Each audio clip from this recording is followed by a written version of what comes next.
Hi hello, ഇന്ന് നമ്മളൊരു Onam get ready with me ആണ് ചെയ്യുന്നത്. ഫസ്റ്റ് തന്നെ ഗ്ലോ റെസിപ്പിയുടെ വാട്ടർമെലൻ ഡ്യൂ ഡ്രോപ്സ് ആണ് ഫേസിൽ യൂസ് ചെയ്യുന്നത്. അത് നമുക്കൊരു ഗ്ലോയി ഫിനിഷ് നമ്മുടെ മേക്കപ്പിന് കിട്ടും. നെക്സ്റ്റ് മോയ്സ്ചറൈസറായിട്ട് ഞാൻ യൂസ് ചെയ്യാൻ പോകുന്നത് ലനേജിൻ്റെ ബൗൺസി ഫോം എന്ന് പറഞ്ഞിട്ടൊരു സ്ലീപ്പിംഗ് മാസ്ക് ആണ്. ഇത് ഓയിലി സ്കിന്നിന് ഭയങ്കര അടിപൊളിയായിട്ടൊരു പ്രൊഡക്റ്റാണ്. ഞാൻ 2-3 ബോട്ടിൽസ് യൂസ് ചെയ്തിട്ടുണ്ട്.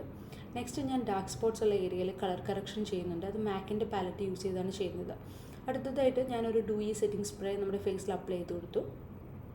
അതൊന്ന് അബ്സോർബ് ആയി കഴിയുമ്പോഴത്തേനും നമ്മൾ ഫൗണ്ടേഷൻ ഇട്ടു. ഫെൻഡി ബ്യൂട്ടിയുടെ ഫൗണ്ടേഷനാണ് ഞാൻ യൂസ് ചെയ്തത്. അതൊരു സ്കിൻ ടിൻ്റാണ്. നല്ലൊരു ഇന്ത്യൻ സ്കിൻ ടോണിന് പറ്റുന്ന കുറേ കളർ റേഞ്ചസ് ഉള്ള ഫൗണ്ടേഷനായിട്ട് എനിക്ക് തോന്നി. അതുപോലെ തന്നെ കൺസീലറും ഫെൻഡി ബ്യൂട്ടിയുടെയാണ് യൂസ് ചെയ്യുന്നത്.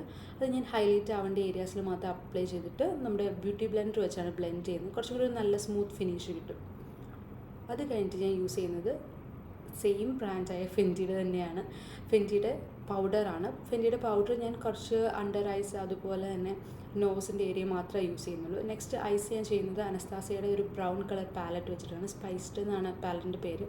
ഞാൻ 2 ബേസിക് ബ്രൗൺ കളർ യൂസ് ചെയ്താണ് ചെയ്യുന്നത്. നെക്സ്റ്റ് ഞാൻ കാജലായിട്ട് യൂസ് ചെയ്യുന്നത് റിനയുടെ മിഡ് നൈറ്റ് കാജലാണ്. അത് ഞാൻ കാജൽ ലൈൻ ചെയ്തിട്ട് ജസ്റ്റ് ഒന്ന് സ്പ്രെഡ് ചെയ്ത് കൊടുത്തു. കിക്കോ മിലാനയുടെ മസ്കാരയാണ് ഞാൻ യൂസ് ചെയ്യുന്നത്. 2 കോട്ട്സ് മസ്കാര അപ്ലൈ ചെയ്തു. അപ്പോൾ ഒരു തിക്കർ ഹെവി ലുക്ക് നമ്മുടെ ലാഷസിന് വരും. നെക്സ്റ്റ് ഞാൻ ഐബ്രോസ് ജസ്റ്റ് ഒന്ന് കോംബ് ചെയ്ത് കൊടുക്കണുള്ളൂ. ഐബ്രോസിൻ്റെ തിക്കാണ്, അതുകൊണ്ടാണ് ഞാൻ പിന്നെ അത് ഫില്ല് ചെയ്യാതിരിക്കുന്നത്. ജസ്റ്റ് ഒന്ന് കോംബ് ചെയ്ത് കൊടുത്തു. അത് കഴിഞ്ഞിട്ട് ഞാൻ ബ്ലഷ് യൂസ് ചെയ്യുന്നത് റെയർ ബ്യൂട്ടിയുടെ വേർത്ത് എന്ന് പറഞ്ഞിട്ടുള്ളൊരു ഷെയ്ഡാണ്. അത് കഴിഞ്ഞ് ഞാൻ യൂസ് ചെയ്യുന്നത് ഒരു ലിപ്പ് ലൈനർ യൂസ് ചെയ്തിട്ടാണ് എപ്പോഴും ഞാൻ ലിപ്സ്റ്റിക്ക് അപ്ലൈ ചെയ്യുള്ളൂ. അതൊരു ബ്രൗൺ കളർ മാസ് കോസ്മെറ്റിക്സിൻ്റെ ലിപ്പ് ലൈനറാണ്. നെക്സ്റ്റ് ഗുച്ചിയുടെ ഒരു ലിപ്സ്റ്റിക്കും കൂടെ ഇട്ടു. നെക്സ്റ്റ് ബിന്ദിയൊക്കെ വെച്ച് നമ്മുടെ ലുക്ക് ഓൾമോസ്റ്റ് കംപ്ലീറ്റ് ആയി. ഇനി മോസ്റ്റ് ഇമ്പോർട്ടൻറ്റ് തിങ് ജ്വല്ലറിയാണ് നമ്മൾ ഇടാൻ പോകുന്നത്. ഇത് ഇനാറ ബൈ അഞ്ജനയുടെ തന്നെ ജ്വല്ലറിയാണ്. ഒരു കുറച്ച് ഹെവി ആയിട്ടുള്ള ഒരു ജുംക്ക ഇടാമെന്നാണ് ഞാൻ പ്ലാൻ ചെയ്തത്. ഈ കെം സ്റ്റോൺസ് വരുമ്പോൾ ഒരു പ്രത്യേക എലഗൻസ്, അതും ഗ്രീനും മെറൂണും കളർ പേൾ ഡീറ്റെയിൽസും ഉണ്ട്. ഇത് മൂന്നും എനിക്ക് ഭയങ്കര ഇഷ്ടപ്പെട്ട കാര്യങ്ങളാണ്. അപ്പോൾ ഈ മൂന്നും കൂടി ഉള്ളൊരു ജിംക്ക ഉള്ളതുകൊണ്ട് ഞാൻ ഇത് തന്നെയാണ് ചൂസ് ചെയ്തത്.